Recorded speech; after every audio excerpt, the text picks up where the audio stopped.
ನಾಡಿಗೇರ್. ನಾನು 8ನೇ ತರಗತಿಯಲ್ಲಿ ಅಧ್ಯಯನ ಮಾಡುತ್ತಿದ್ದೇನೆ. ನಾನು ಡಾಕ್ಟರ್ ಬಿ ಆರ್ ಅಂಬೇಡ್ಕರ್ ಸರ್ಕಾರಿ ಮೆಟ್ರಿಕ್ ಪೂರ್ವ ಬಾಲಕರ ವಸತಿ ನಿಲಯದಲ್ಲಿ ವ್ಯಾಸಂಗ ಮಾಡುತ್ತಿದ್ದೇನೆ. ಮೊದಲನೆಯದಾಗಿ ವೇದಿಕೆ ಮೇಲೆ ಆಸೀನರಾದಂಥ ನನ್ನ ಎಲ್ಲ ಗಣ್ಯರಿಗೂ ಪಾದಾರ್ಪಣೆಗೆ ನಮಸ್ಕರಿಸುತ್ತಾ ಮೊದಲನೆಯದಾಗಿ ಎಲ್ಲರಿಗೂ ಸಂವಿಧಾನ ದಿನದ ಶುಭಾಶಯಗಳನ್ನು ತಿಳಿಸುತ್ತೇನೆ. ನಾವು ಒಂದು ಸಂವಿಧಾನ ಓದ್ಬೇಕಂದ್ರೆ ಸಂವಿಧಾನದ ಅರ್ಥ ತಿಳ್ಕೋಬೇಕು.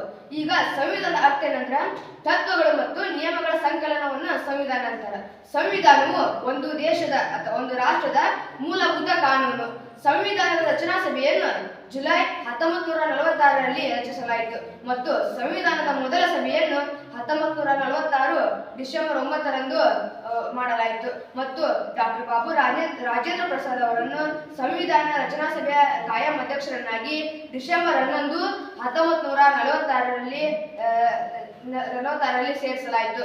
ಈ ಸಭೆಯಲ್ಲಿ Jawaharlal Nehru, K M. Munshi, K C. Reddy, S Nijalingaiah, doctor B R Ambedkar, Sardar Vallabhbhai Patel, Jawaharlal Nehru ಮುಂತಾದವರು ಈ ಸಭೆಯಲ್ಲಿ ಭಾಗವಹಿಸಿದ್ದರು ಮತ್ತು ಕರಡು ಸಮಿತಿಯಲ್ಲಿ ಒಟ್ಟು 22 ಸಮಿತಿಗಳು ಮತ್ತು ಕೆಲವು ಉಪ ಸಮಿತಿಗಳು ಇದ್ದವು.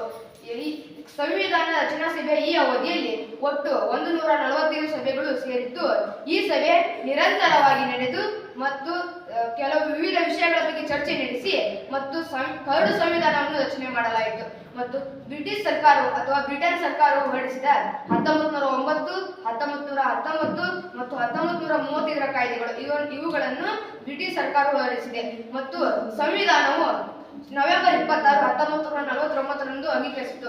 ಈ ದಿನವನ್ನು ಸಂವಿಧಾನ ದಿನವೆಂದು ಆಚರಿಸಲಾಗುತ್ತದೆ ಮತ್ತು ಜನವರಿ 26, 1950ರಂದು ಸಂವಿಧಾನ ಜಾರಿಗೆ ಮಾಡಲಾಯಿತು. ಈ ದಿನವನ್ನು ಗಣರಾಜ್ಯ ದಿನವನ್ನಾಗಿ ಆಚರಿಸಲಾಗುತ್ತದೆ.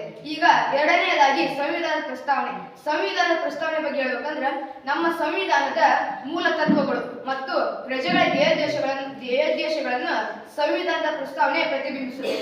ಸಂವಿಧಾನದ ಪ್ರಸ್ತಾವನೆಯನ್ನು ಸಂವಿಧಾನದ ಕೈಗನ್ನಡಿ ಎನ್ನುವರು. ಈ ನಿರ್ಣಯವನ್ನ ಸಂವಿಧಾನ ರಚನಾ ಸಭೆಯು ಜನವರಿ 22, 1947ರಲ್ಲಿ ಅಂಗೀಕರಿಸಲ್ಪಟ್ಟಿತು. ಮತ್ತು ಮೂರನೆಯದಾಗಿ ಸಂವಿಧಾನದ ಪ್ರಮುಖ ಲಕ್ಷಣಗಳು. ಸಂವಿಧಾನದ ಪ್ರಮುಖ ಲಕ್ಷಣಗಳು ಒಟ್ಟು 13 ಲಕ್ಷಣಗಳು. ಮೊದಲನೆಯದಾಗಿ ಲಿಖಿತ ಮತ್ತು ಬೃಹತ್ ಸಂವಿಧಾನ. 2 ಭಾಗಶಃ ಮತ್ತು ಭಾಗಶಃ ಸಂವಿಧಾನ. 3 ಸಂಸದೀಯ ಸರ್ಕಾರ ಪದ್ಧತಿ, ಗಣತಂತ್ರ ವ್ಯವಸ್ಥೆ, ಒಕ್ಕೂಟ ವ್ಯವಸ್ಥೆ, ಮೂಲಭೂತ ಹಕ್ಕುಗಳು, ಮೂಲಭೂತ ಕರ್ತವ್ಯಗಳು, ರಾಜ್ಯ ನೀತಿ ನಿರ್ದೇಶಕ ತತ್ವಗಳು, ಪಕ್ಷ ಪದ್ಧತಿ, ಏಕಪೌರತ್ವ, ದ್ವಿಸದನ ಶಾಸಕಾಂಗ, ಸಾರ್ವತ್ರಿಕ ವಯಸ್ಕ ಮತದಾನ ಪದ್ಧತಿ, ಸ್ವಾತಂತ್ರ್ಯ ಮತ್ತು ಏಕೀಕೃತ ನ್ಯಾಯಾಂಗ ವ್ಯವಸ್ಥೆ, ದ್ವಿಸದನ ಶಾಸಕಾಂಗ. ನಂತರ ಈಗ ಮೂಲಭೂತ ಹಕ್ಕುಗಳಂದ್ರೆ ವ್ಯಕ್ತಿತ್ವದ ವಿಕಸನಕ್ಕೆ ಅಗತ್ಯವಾದ ಸಾಮಾಜಿಕ ಸ್ಥಿತಿಗಳನ್ನ ಮೂಲಭೂತ ಹಕ್ಕುಗಳು ಎನ್ನುವರು. ಮೂರನೇ ಭಾಗದಲ್ಲಿ ಒಟ್ಟು 7 ಮೂಲಭೂತ ಹಕ್ಕುಗಳಿದ್ದವು. ಆದರೆ 44ನೇ ತಿದ್ದುಪಡಿ ಕಾಯ್ದೆಯ ಮೂಲಕ ಒಂದು ಹಕ್ಕನ್ನು ತೆಗೆದುಹಾಕಿ ಈಗ ಕೇವಲ ಸಂವಿಧಾನದಲ್ಲಿ 6 ಮೂಲಭೂತ ಹಕ್ಕುಗಳಿದೆ. ತೆಗೆದುಹಾಕಿರುವ ಒಂದು ಹಕ್ಕಿನ ಹೆಸರೇನೆಂದ್ರೆ ಆಸ್ತಿಯ ಹಕ್ಕು. ಈಗ ಸಂವಿಧಾನದ 1ನೇ ಹಕ್ಕು ಸಮಾನತೆಯ ಹಕ್ಕು. ಕಾನೂನಿನ ಮುಂದೆ ಜಾತಿ, ಧರ್ಮ, ಲಿಂಗ, ಜನ್ಮಸ್ಥಳದ ಆಧಾರದ ಮೇಲೆ ನಾವು ಭೇದ ಭಾವ ಮಾಡಬಾರದು. 2ನೇದು ಸ್ವಾತಂತ್ರ್ಯದ ಹಕ್ಕು. ವಾಕ್ ಮತ್ತು ಅಭಿಪ್ರಾಯ ಸಂಚರಿಸುವ, ವಾಸಿಸುವ ಅಥವಾ ವೃತ್ತಿಯನ್ನು ಹೊಂದುವ ಸ್ವಾತಂತ್ರ್ಯ. 3ನೇದು ಶೋಷಣೆ ವಿರುದ್ಧದ ಹಕ್ಕು. ಯಾವುದೇ ರೀತಿಯ ಶೋಷಣೆಯನ್ನು ನಿರ್ಬಂಧಿಸಿ ಸಂವಿಧಾನಬದ್ಧ ರಕ್ಷಣೆ. 4ನೇದು ಧಾರ್ಮಿಕ ಸ್ವಾತಂತ್ರ್ಯದ ಹಕ್ಕು. ಜಾತ್ಯತೀತ ಮತ್ತು ಯಾವುದೇ ಧರ್ಮವನ್ನು ಸ್ವೀಕರಿಸುವ ಹಕ್ಕು. 5 ಸಾಂಸ್ಕೃತಿಕ ಮತ್ತು ಶೈಕ್ಷಣಿಕ ಹಕ್ಕು. ವಿಭಿನ್ನ ಭಾಷೆ, ಲಿಪಿ ಅಥವಾ ಸಂಸ್ಕೃತಿಯನ್ನು ಹೊಂದಿದ್ದರೆ ಅವುಗಳನ್ನು ಅಭಿವೃದ್ಧಿಪಡಿಸಿಕೊಳ್ಳುವುದು ಮತ್ತು ಅವುಗಳನ್ನು ಸಂರಕ್ಷಿಸಿಕೊಳ್ಳುವ ಹಕ್ಕು. 6 ಸಂವಿಧಾನಬದ್ಧ ಪರಿಹಾರದ ಹಕ್ಕು. ಈಗ ನಂತರ ಮೂಲಭೂತ ಕರ್ತವ್ಯಗಳು. 1976ರಲ್ಲಿ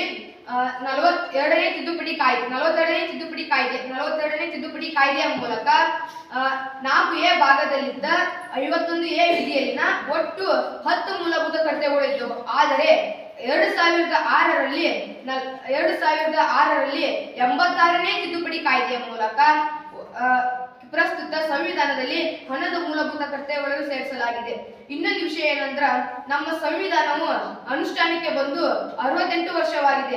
ಆದರೂ ನಮ್ಮ ದೇಶದ ಬಹುಪಾಲು ಜನರು ಇದನ್ನು ಸರಿಯಾಗಿ ಓದಿ ಅರ್ಥೈಸಿಕೊಂಡಿಲ್ಲ. ಅದಕ್ಕಾಗಿ ಎಲ್ಲರೂ ಸಂವಿಧಾನವನ್ನು ಓದಿ ಅರ್ಥೈಸಿಕೊಂಡು ಅದರಲ್ಲಿದ್ದ ವಿಷಯಗಳನ್ನು ಪಾಲನೆ ಮಾಡಿ ಅಂತ ಹೇಳುತ್ತಾ ಮತ್ತೊಮ್ಮೆ ಮಗದೊಮ್ಮೆ ಎಲ್ಲರಿಗೂ ಸಂವಿಧಾನದ ಶುಭಾಶಯಗಳನ್ನು ತಿಳಿಸುತ್ತಾ ನನ್ನ ಭಾಷಣವನ್ನು